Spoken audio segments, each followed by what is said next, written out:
dahulu, perkenalkan saya perawat Dea yang saat ini juga sedang bertugas untuk merawat dari kondisi Ibu Fatim. Kalau boleh tahu ini dengan Ibu siapa? Nama saya April, saya anak dari Ibu Fatim. Ibu April, anak dari Ibu Fatim ya? Baik, di sini saya izin untuk meminta waktu dari Ibu April sekitar 10-15 menitan saja untuk menyampaikan kondisi dari Ibu Fatim. Apakah kira-kira dari Ibu April bersedia? Boleh Mas? Sebelumnya, mohon maaf Bu April, saya harus menyampaikan terkait hal ini. Sebenarnya mungkin terdengar tidak enak bagi Bu April, tapi memang saya harus menyampaikan kondisi dari Ibu Fatim. Jadi setelah dilakukan pemeriksaan dan juga pengajian, luka dari Ibu Fatim ini sudah sangat parah berdasarkan informasi dari dokter. Apalagi saat ini usia dari Ibu Fatim ini juga sudah berusia lanjut, yang mengakibatkan kekebalan tubuh dari Ibu Fatim ini juga lemah, Bu April. Dan mungkin perawatan di rumah sakit ini juga mungkin sudah cukup untuk merawat dari Ibu Fatim. Jadi setelah dari kami dan juga tim dokter menyarankan agar dari Ibu Fatim ini dilakukan perawatan di rumah juga, mempertimbangkan kondisi dan juga usia dari Ibu Fatim dan agar lebih dekat dengan keluarga jika dilakukan perawatan di rumah seperti itu. Namun di sini juga kami kembalikan lagi kepada Ibu April yang selaku keluarga dari Ibu Fatim, karena kami di sini juga sudah berusaha untuk semaksimal mungkin. Jadi untuk keputusan perawatan di rumah kami kembalikan kepada Ibu April. Dari Ibu April bagaimana? Apakah tidak ada cara lain Mas? Apakah ibu saya ini harus melakukan perawatan di rumah saja? Saya takut saya tidak bisa melakukan perawatan di rumah Mas. Baik, saya paham dengan kondisi dari Ibu April dan saya juga turut merasakan bahwa kondisi saat ini memang kondisi yang berat dan cukup sulit diterima bagi Ibu April, Ibu Fatim dan juga Ibu Fatim. Namun perlu saya jelaskan kembali bahwa di sini nanti Ibu April tidak perlu khawatir tentang perawatan di rumah, karena nanti saat dilakukan perawatan di rumah juga dari kami dan saya juga akan mendampingi dalam perawatannya. Bagaimana Ibu April? Baiklah Mas, saya juga ingin yang terbaik untuk ibu saya. Baik, jika memang seperti itu keputusan dari Ibu April, jadi ini dari Ibu April bersedia untuk dilakukan perawatan di rumah ya? Bersedia Mas. Baik, karena dari Ibu April juga sudah bersedia untuk dilakukan perawatan di rumah, nanti dari kami juga akan membantu semaksimal mungkin perawatan yang dilakukan dari Ibu April di rumah untuk Ibu Fatim, gitu ya. Terima kasih banyak Mas. Terima kasih juga Ibu. Selamat pagi Ibu April dan Ibu Fatim. Sebelumnya perkenalkan kembali, saya perawat Dea yang saat ini juga bertugas kembali untuk merawat dari Ibu Fatim pada hari ini. Sebelumnya saya izin untuk meminta waktunya sebentar selama 15-20 menit untuk melakukan edukasi perawatan pada Ibu Fatim. Apakah dari Ibu Fatim dan juga Ibu April bersedia? Enggak Mas. Sebelumnya gimana Ibu Fatim kabarnya hari ini? Ya gini-gini aja sih Mbak, terus rasanya tuh kayak pengen mati aja gitu.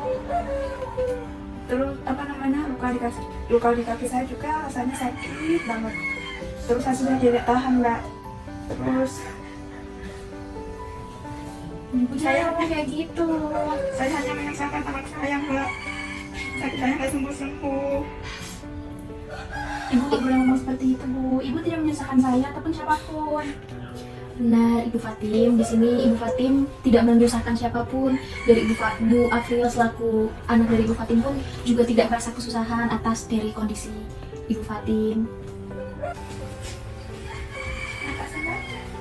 Ibu Fatim, saya paham betul bagaimana perasaan dari Ibu Fatim. Tapi Ibu Fatim tidak boleh sedih dan juga putus asa atas kondisi ini ya, Bu. Iya Mbak, saya tidak akan seperti itu lagi. Iya, Bu Fatim harus melihat bahwa orang-orang yang ada di sekitar Ibu, dari anak Ibu Fatim dan Bu April, dari keluarga juga sangat bersemangat dan juga sudah ikhlas untuk merawat kondisi dari Ibu Fatim. Jadi dari Ibu Fatim juga harus semangat. Urusan maut itu kan sudah kita serahkan kepada Tuhan. Kita sebagai manusia juga hanya bisa berusaha dan juga memberi yang terbaik dan tetap berencana untuk kemungkinan buruknya. Jadi Bu Fatim harus tetap semangat karena orang-orang di sekitar Ibu Fatim juga sudah semangat dan juga selalu mendukung keadaan Ibu Fatim. Iya Mbak. Oh iya, tadi dari Ibu Fatim juga mengatakan bahwa kaki Ibu lukanya terasa sakit ya Bu? Iya Mbak, kaki saya tuh kalau digerakkan itu rasanya sakit banget. Terus kalau malam dada saya juga terasa sakit Mbak. Oh gitu ya Bu, jadi lukanya kadang terasa sakit terus dadanya sesak gitu ya Bu? Iya Mbak. Nah gini, berdasarkan keluhan dari Ibu Fatim, ini saya ada buku panduan, mungkin bisa dibaca oleh Ibu Fatim dan juga keluarga. Di sini di halaman 4, Ibu bisa membaca bahwa di sini ada tata cara dan juga teknik untuk mengatasi nyeri yang Ibu rasakan tadi. Bisa dilihat. Nah, mungkin dari buku ini nanti ketika dari Ibu Fatim itu merasa nyeri, nanti bisa dibaca buat edukasinya yang ada di buku ini. Juga nanti bisa sambil meminum obat yang kemarin sudah diresepkan sama dokter. Nah, nanti juga bisa disediakan air minum juga di dekat meja tidur Ibu Fatim biar selalu siap kalau misalnya Ibu Fatim terasa nyeri dan ingin meminum obat. Nah, selain itu untuk mengatasi tadi Bu Fatim juga merasakan nyeri dan juga sesak. Saya juga ada satu teknik lagi, itu namanya teknik tarik nafas dalam. Nanti sambil saya ajarkan ya Bu. Nah, tarik nafas dalam ini juga bisa diulang beberapa kali nanti untuk mengatasi dari rasa nyeri yang dirasakan oleh Ibu Fatim agar rasa nyerinya itu mereda. Saya contohkan nanti dari Ibu Fatim bisa mengikuti ya. Iya. Jadi bisa tarik nafas, tahan selama 3-5 detik. Hembuskan. Tarik, nanti bisa diulangi selama 3 kali, saya bantu ya Bu. Iya Mbak.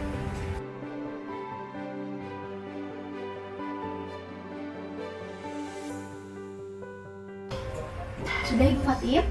Sudah bisa ya untuk tarik nafas dalamnya? Iya Mbak, sudah. Iya, terima kasih. Jadi nanti ketika nyerinya kambuh, itu bisa dicoba dengan tarik nafas dalam tadi biar membantu meredakan rasa nyeri yang dialami oleh Ibu Fatim, karena memang tarik nafas dalam ini juga digunakan sebagai manajemen sesak nafas yang tadi keluhkan ya. Biasanya kan malam-malam dadanya terasa sesak gitu ya. Nah, nanti selain tarik nafas dalam juga dari Ibu juga bisa mengatur posisinya senyaman mungkin ketika melakukan tarik nafas dalam. Nanti bantalnya yang di belakang bisa ditinggikan seperti itu Ibu. Nah, dari Ibu di sini apakah masih ada yang dibingungkan? Belum ada Mbak. Baik. Nah, tadi Ibu Fatim kan juga merasa Ibu Fatim cemas gitu ya perasaannya ya. Saya beri tips lagi untuk mengatasi rasa cemas yang Ibu Fatim alami. Jadi, ketika dari Ibu Fatim merasa cemas, Ibu Fatim juga bisa putarkan musik yang bisa membantu mengatasi rasa cemas dari Ibu. Mungkin nanti bisa dibantu sama Ibu Hafil, bisa diputarkan. Jadi, buat relaksasi gitu, buat terapi musik. Iya Nars, nanti saya akan berusaha untuk menemani ibu saya. Baik, alhamdulillah ya. Nanti Ibu Fatim dibantu oleh Ibu Afril buat terapi musiknya. Kalau sampai di sini, apakah dari Ibu Afril dan Ibu Fatim apa masih ada yang ditanyakan lagi? Tidak ada Nars. Di sini saya juga jadi paham bagaimana nanti cara saya ketika sewaktu-waktu ibu saya itu kambuh dan bagaimana cara mengatasinya.